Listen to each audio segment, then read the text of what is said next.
วัสดีครับผมแจ็คคูล่าและทีมงาน gpinew.com นะครับวันนี้ผมจะพาท่านผู้ชมมาชมงานมอเตอร์ไซค์ที่ยิ่งใหญ่ที่สุดแห่งปีที่ชาวไบเกอร์เนี่ยตั้งตารอคอยกันมานานนะครับกับงานที่มีชื่อว่า Bangkok Motorbike Festival 2015 นะครับผมซึ่งปีนี้เนี่ยในงานจะใช้คอนเซ็ปต์ที่มีชื่อว่า Ride Your Destiny นะครับงานเริ่มวันนี้วันที่28เริ่มวันนี้นะครับวันที่28มกราคมจนถึงวันที่1กุมภาพันธ์นะครับณห้างเซ็นทรัลเวิลด์นะครับเดี๋ยวไปดูกันครับว่าวันนี้ในงานมีอะไรน่าสนใจบ้างหรือน่าชมกันบ้างตามผมมานะครับ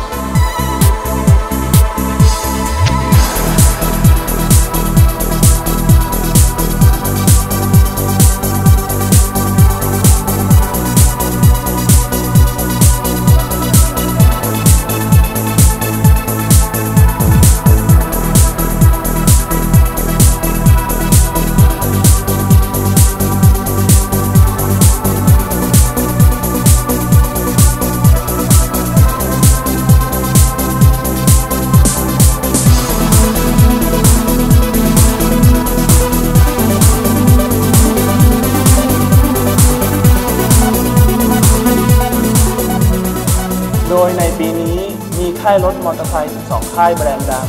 ตบเท้ายืนยันเข้าร่วมงานกันอย่างคับคั่งซึ่งเตรียมระดมรถหลากหลายรุ่น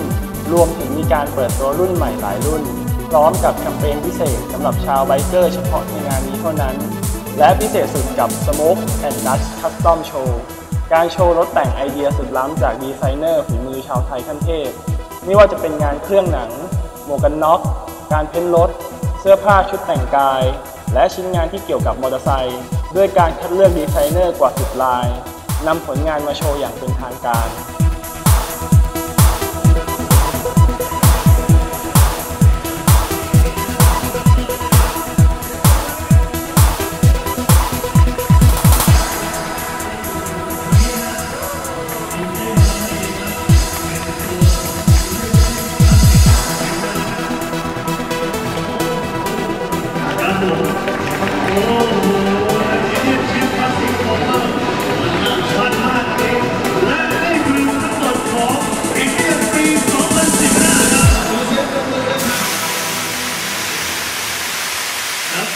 ครับอันนี้ก็เป็นอีกหนึ่งบูธนะครับซึ่งเป็นรถในตำนานจะเป็นรถที่มีประวัติยาวนานมากเอางี้กว่า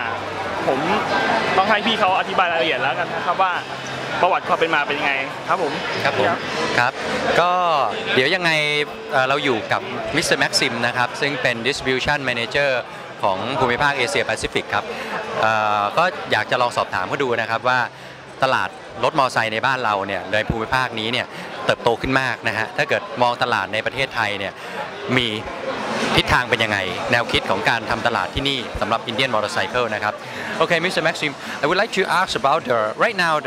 the regional in Southeast Asia is really big for the motorcycle business. So we would like to know what do you think about the market in Thailand? How do you do the business in this country? So actually we are getting more and more interest in the Thai market. It's taking time to grow. You know, we are facing a lot of competition, but we have a very good distributor here who is doing a lot of work to really push for the brands and especially Indian. So we are very confident we are going to get more and more market share. We try to get our support to the distribution. We have 5 models now with a lot of different colors. We are going to launch a lot of new models this year and next year. So hopefully the customers will be very happy. ครับก็มิสเตอร์แม็กซิมเขาบอกนะครับว่าปัจจุบันตลาดประเทศไทยเนี่ยค่อนข้างเติบโตขึ้นมากนะฮะแล้วก็มีคู่แข่งค่อนข้างเยอะนะครับแต่ว่าก็ยังเชื่อมั่นในศักยภาพของตัวดิสติบิวเตอร์ของประเทศไทยนี่เองที่ได้จัดทำกิจกรรมหลากหลายขึ้นมาสำหรับแบรนด์ Indian Motorcycle นะครับแล้วก็ภายในปีนี้เนี่ย Indian Motorcycle ได้ออกรถมอเตอร์ไซค์ทั้งหมด5โมเดลนะฮะแล้วก็ในอนาคตก็จะมีโมเดลใหม่ๆเพิ่มขึ้นสำหรับเรียกว่านักขี่ชาวไทยแล้วก็นักขี่ทางฝั่งเอเชียครับครับขอบคุณมากๆนะครับพี่คงเป็นรถอีกหนึ่งทางเลือกนะครับรถดีๆอย่างนี้ต้องรีบจับจองกันให้ได้นะครับให้ผมต้องขอบคุณพี่ๆนะครับที่ได้ข้อมูลผมขอบคุณนะครับขอบคุณครับขอบคุณครับสำหรับท่านใดที่สนใจมอเตอร์ไซค์อินเดียนะครับก็ติดต่อแล้วก็พูดคุยกับน้องอู๊ดได้เลย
และนี่ผมก็มาอีกบูธหนึ่งซึ่งเป็นบูธของดูคาตี้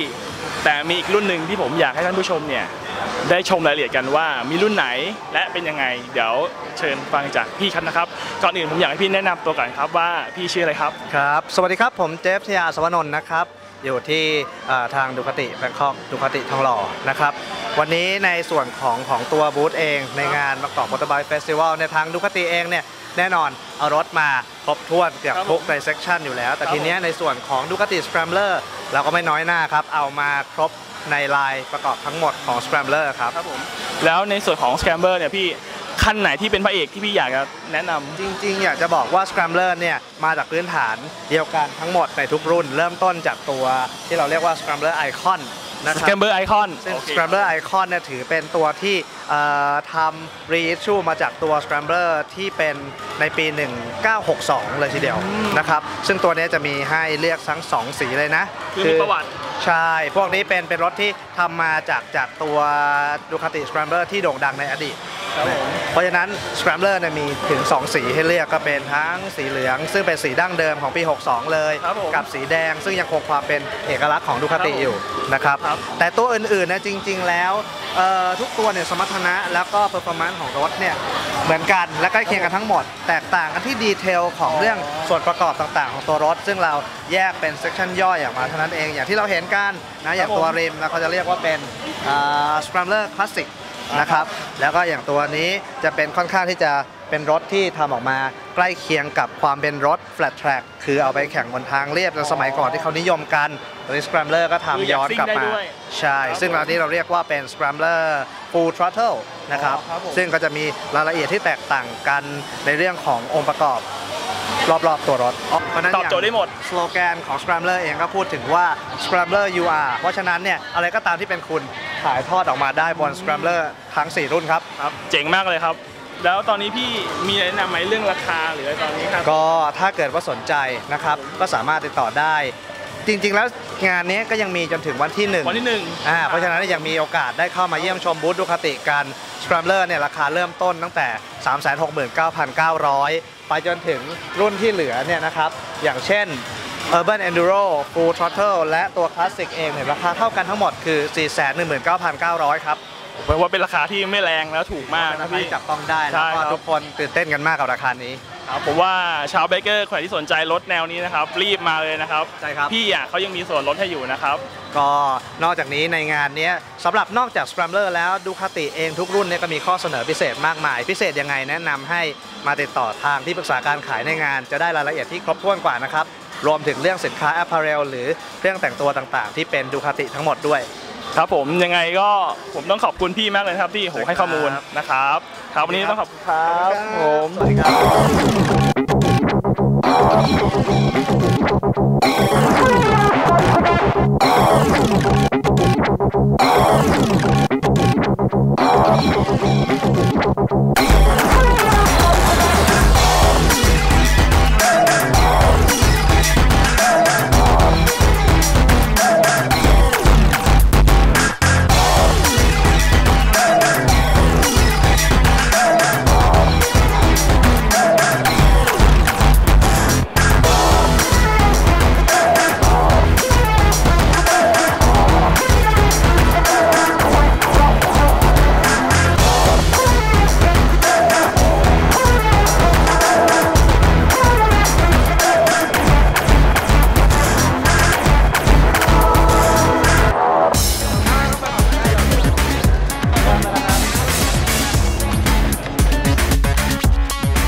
นอกจากนี้ยังมีกิจกรรมที่หลากหลายและน่าสนใจ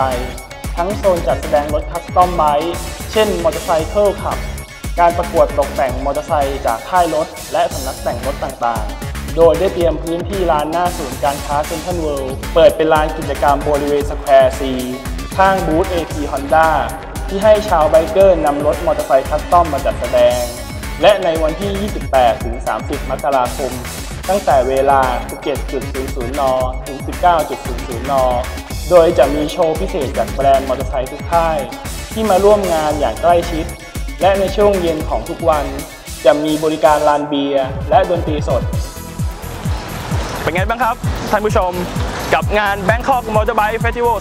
2015 ชาวไบเกอร์เนี่ยอย่าลืมมากันให้ได้นะครับซึ่งงานจะมีถึงวันที่ 1 กุมภาพันธ์นะครับผมสำหรับวันนี้ผมแจ็คคูล่าและทีมงาน tpinew.com ต้องขอลาท่านผู้ชมไปก่อนนะครับสวัสดีครับ